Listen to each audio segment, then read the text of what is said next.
ay si Ka-Award daw po. Sige po. Palakpakan po natin si Ka-Award ng National Federation of Labor. Sige.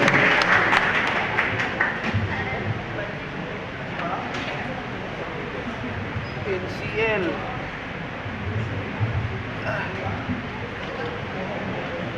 Love you! Magandang hapon, mga kasama. Palakpakan natin ang mga sarili.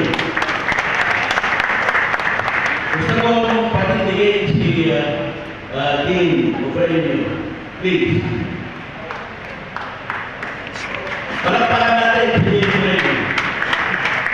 Ang challenge na kanyang sinabi sa atin, yung history, ay isang magandang hudya para ang buong manggagawa ay dapat magkaisa. Ilang milyon ang mga manggagawa sa Pilipinas? Ilan? Sabihin natin, 60 million. Diba? Nakailing na ba tayo ng isang presidente ng Pilipinas dahil 60 million tayo? Ano ba? Kapatid niyo ako, yung totoo. Diba? 60 million tayo. Nakailing pa kayo ng isang presidente. Wala! Kailan tayo magkaisa? Wala tayo. Ang challenge sa NCL at ang mga ibang demonstrator, I know, you will join us, ay magkaisa tayo. Yung totoo. Yes! Correct! Wala tayong presidente pang na-elect. Bakit? Tayo mismo naglaban-laban. Di ba din? Tama din. Kasi, sige, magbuot tayo ng simposyon. Isang lahat simposyon. Pero wala tayong ginagawa. Wala tayong roadmap. Wala tayong detail na activity. Wala tayong direksyon. Kahit isang taon na tayo magsasalita ng ganito at atin tayo sa mga puro. Kung wala tayong ginagawa, papa. Ang challenge sa atin nagsimula doon sa Cavite meeting. May mga historia na sinabi din at nakita yung mga pagbabago. Pero dito, realidad dahil dapat harapin na natin. Nandiyan ang AI, ang galing, no? Para matulungan lang lahat na magkaisa, pero hindi natin ginamit.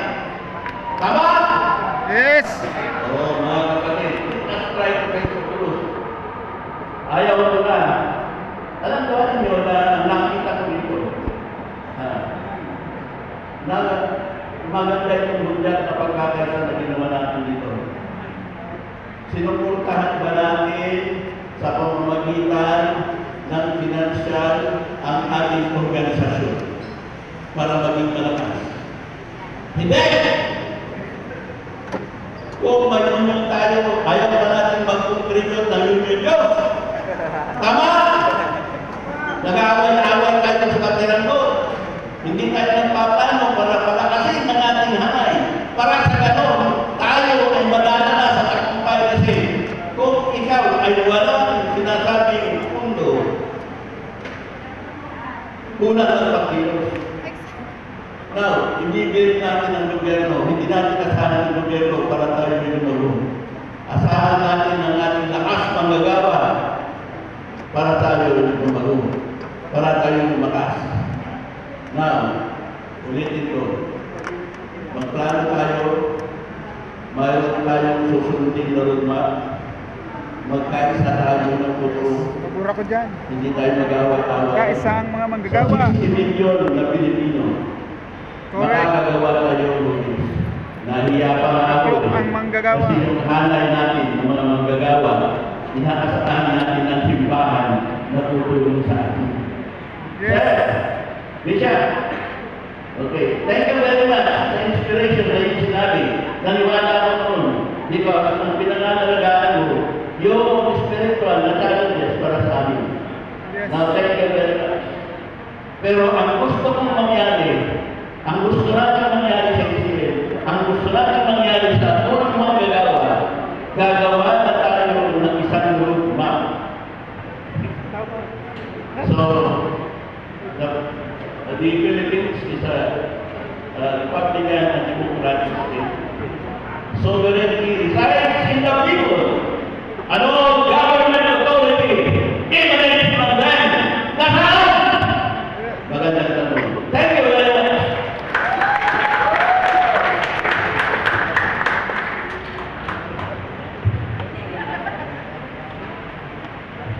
Okay, para po susunod po natin katapagsalita mula po sa Workers Challenge kasama Pete lahat.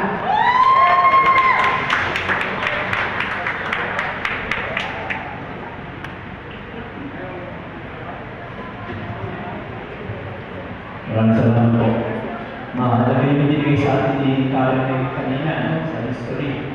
Ang simula pala ng bilhin ng kapagbago laban sa mga Kastila ay isang welga. Yung kabitin sa ating kasasada ay welga lang pala para humingi ng sinelas, yung mga magagawa sa pagtala ng Cavite at mabawi yung tinanggal sa kanilang sahod. Magagawa ang kumilos. O uling magagawa sa yung Latin-Grenia, no? Renate nito yung General Order Number 5 ng martial law na nagbabawal magsama-sama ang 5 katao pataas. Sinimulan ng mga pari at mga rin, minsan bayan yan eh. Minsan na yan, bawal ang pwede. Yung mga pinagulong ng misa, sinawa ka naman iba-ibang yun. Binagsak ng Marcos yung General Order Number 5. Pwede na ulit mag-union, pwede na ulit mag-welga, pwede na ulit ang labor rights. Noong 1939, panahon ng Amerikano to, no? Sa Amerika, 1896 pa lang, ay meron ng karapatan sa 8-hour labor law. Nung sa Kumintayan ng Amerika, 1901, hindi nila pinatupad dito yun. 12 hours, 14 hours, 16 hours pa rin ang trabaho. Hanggang sa hindi na makatiis ang mga gagawa sa kanila, kalimutan ang welga ang pumutok noong 1939. Batay sa record ng CIR o Court of Industrial Relations, nakilala ko ngayon sa Bureau of Labor Relations. Ang pinakasignifikante sa mga welga noon ay ang welga ng Pambusco, Pagpakawas Company, ng Meralco, Manila Electric Trade and Light Company, at ng mga manggagawa ng PLDT. Dahil doon, sa mga welga na yun, ipinasa ang Commonwealth Act 444 na nagbibigay ng karapatan sa mga manggagawa Pilipino sa 8 oras ng paggawa. Sport, panglumalagpas ng 8 oras ng pagtrabaho, pwede ka nang manilin ng premium na additional 25% ng basic mo. Sa PLDT, dahil naipanglaban nila sa CBA, plus 50% doon. Pagkilos naman ng mga manggagawa, kaya gusto mo tanong kanila, yung corruption na yan at saka ano na yan, na systemic na gagawin. Paano sa patabay palawagan? Obviously, hindi.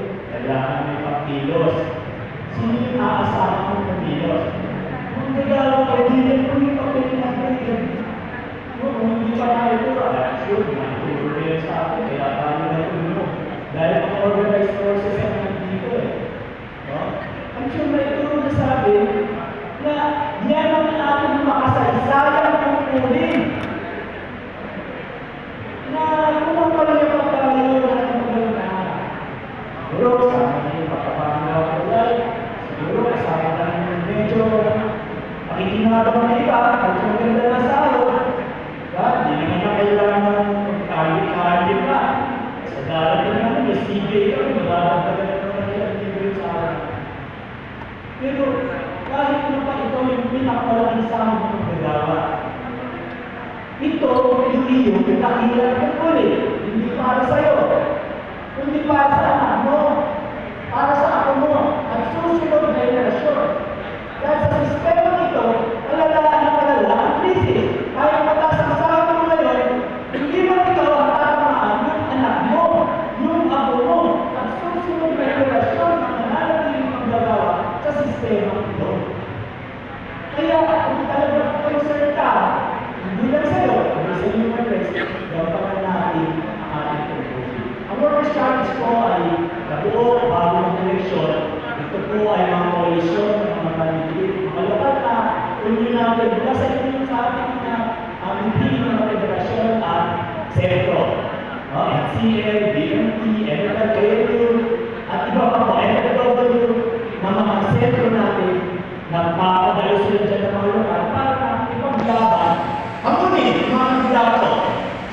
darating na eleksyon, iboboto na namin kung kakasakasaka namin.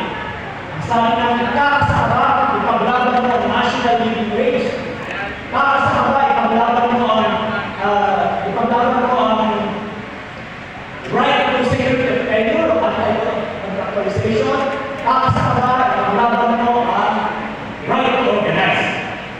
May kumasa, si Amy, si Fernando, nanalo, si Lalo Benima, nanalo. Wala na akong naalala, yung kami na nanalo. Maraming mga kasama, wala sa kanya natin, sila Adonis, no? Yung mga iba pa natin, mga Umilato, sila Luke, sila Lodi, mga kabayan na, at iba pa. Kumasa, kaya na, hindi nanalo. Kaya sabi namin sa workers' rights, workers' rights. Sa totoo lang, ang workers' rights ay challenge sa mga magagawa. Paano na ipaparalo yung mga magkakaroon sa ating interes? Tapos kailangan natin yung fraction. Si Bongbong Marcos pala, kung mag-ibig mo na election, nagpaano kita ko natin dito? Paano makakalala ito kahit pagtulong-tulong tayo ng motor? Ang bayan ng PDP, sa iyo para iboto ng kandidato nila, binigyan ka ng ID, 1-5. Pag binoto mo na si Duterte o sa yung bata nila, so kung yung ID mo ng PDP, binigyan mo yung 1-5. 3,000 per vote. Kaya wala natin hindi mo kailangan nila nakakit. Walang ganyan na magagawa. Pakatag na natin. At yan ang manifestasyon ng lawak na dapat mabago. Ngayon, so much of the theory, so much of the kailangan natin kumilos. Ang hamon lang natin sa workers' challenge ay nasa inyo na. Kasi ang analysis namin, nagiging shock ang mga ganito. Ibaba natin ito. Ang hamon namin, labanan natin ang korupsyon. Ituloy natin sa isang transition, housing, patungo sa paglaban ng korupsyon. Kakasama kayo! Yes! Maraming salamat po. Maraming salamat po, Papi. Tawagin na po natin yung sunod nating tagapagsalita mula sa PMP ng Katibutan, si Sir Jude Valerio. Palakpakan po natin.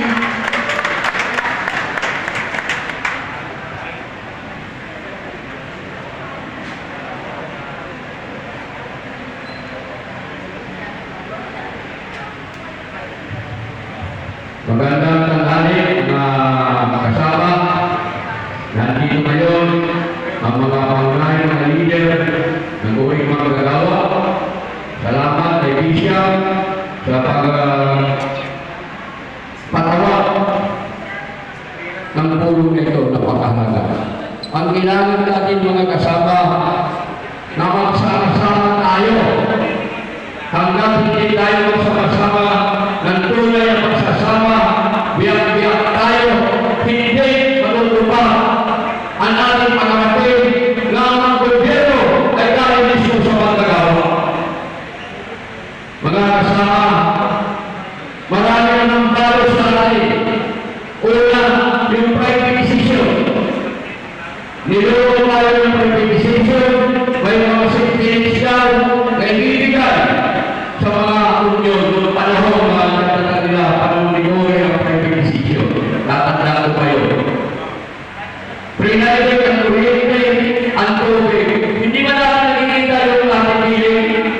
25% environmental charge.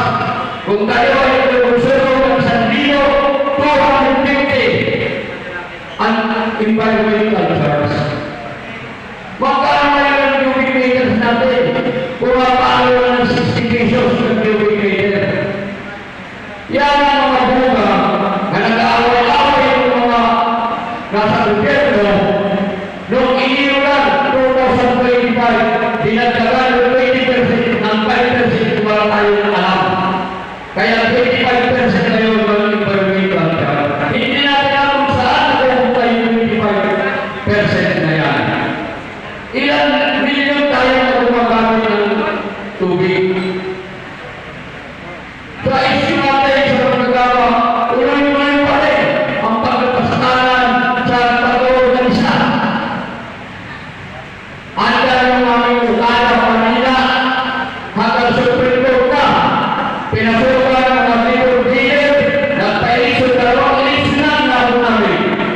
Pero hindi kami lumalahok. Pinanindigan namin ang unang eleksyon na kami ang certified bargaining agent. Ang Department of Labor, lalo na sa Secretary, sinabi ng pagpapapel, ang ginagalang nilang tinigilan dapat ang KM Katipunan, nag-order pa rin ng certification election, nag-election sila. Pero kami ay pinanindigan namin dahil sa Supreme Court na panahon pa rin kinikilala kami ng Court of Appeals, naniwala kami last Florida ay magpinara ang Supreme Court maging patol sa amin. Dahil ang mga kasama, malalaki ng sweldo. Yung CEO din namin, nalalaki ng sweldo. Pero bakit sila nagtunyo? Ang city entrance namin ay hindi ko ababa ng 60,000 per month. Pero bakit sila nagtunyo? Ang protection ng kailangan nila.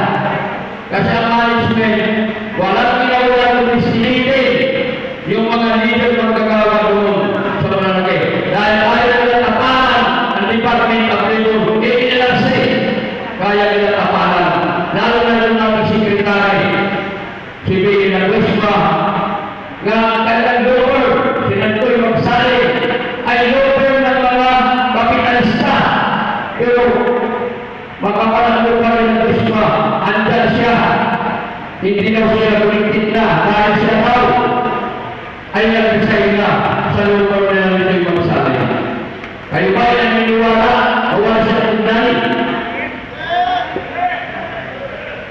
Kaya, kawawa tayo kung tayo ng kaso sa Department of Labor. Palagi tayo makakalusin ng nagos na lumang office na yan. Kaya mga kasama, na uli, tayo ay magsama-sama para tuparin ang sabi ng karili, revolusyon, pagbago ng isang sistema. Maraming salamat.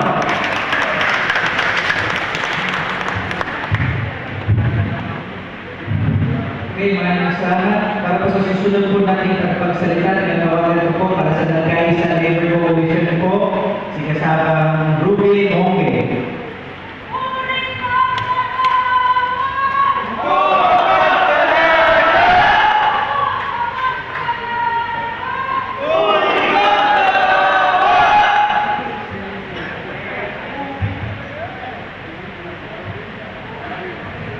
Sa ngalan ng uring manggagawang kababaihan, isang manggagawang pagpapili ng mga asawa.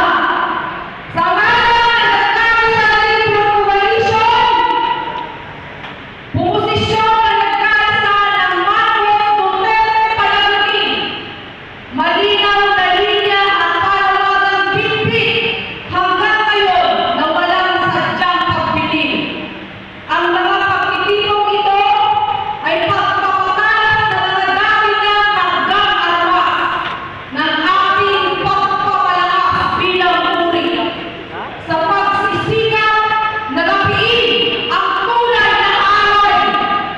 Ang mga presentasyon ay nagkakaugnay na issue at usapin ng manggagawa sa kanyang kabuhayan maging sa matingkad na mukha ng kanyang kinabukasan.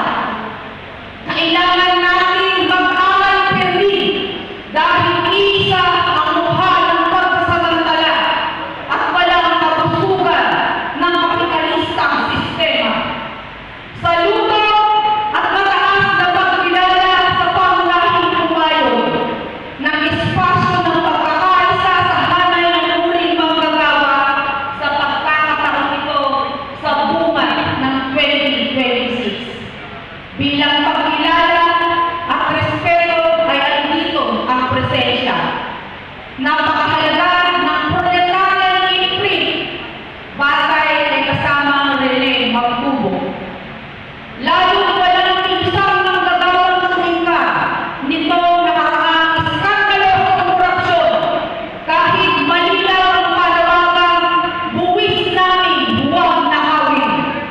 Sa panahon laging nakauwang ang krisis na manggagawa,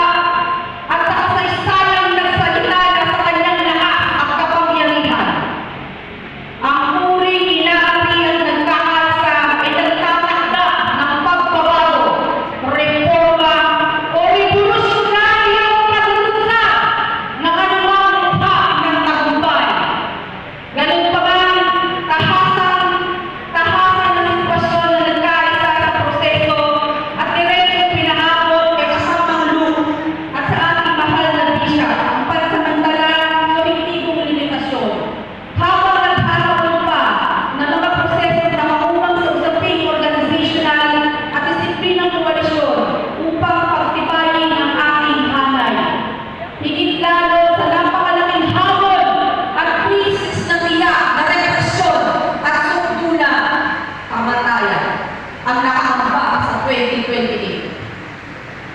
Mahalaga ang mga ganitong pag-umpisa ng mga organisadong pwersa, sambahayan, mamamayan at kaaktiba ng simbahan.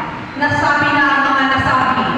Usapin na lamang ano at paano ang landas ng pagtitiyak na ito ay gawin. Muli, isang diwa ng mga patiran para sa lahat hanggang sa tagumpay!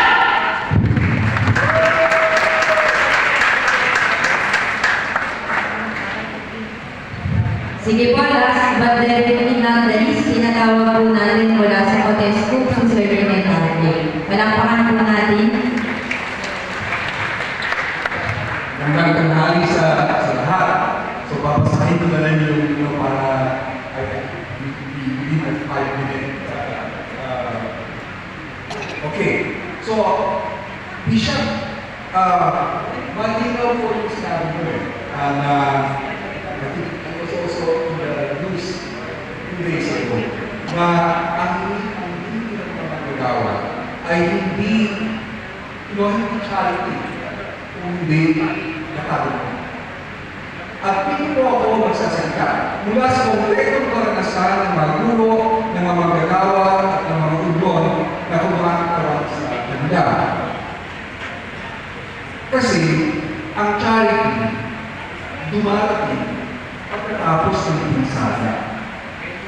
Ang justice sinisigurado na hindi na bahagi ng sistema ang pinsala.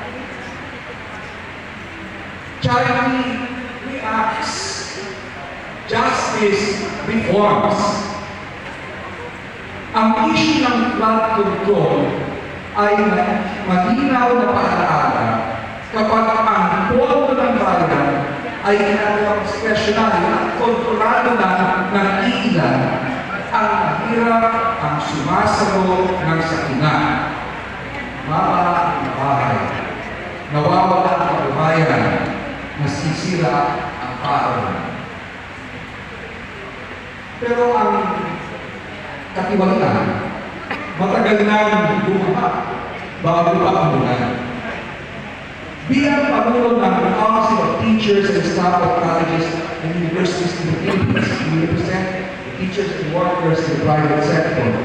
Dalawigo ang boses ng mga guro at manggagawa sa private schools at ang kanilang mga union.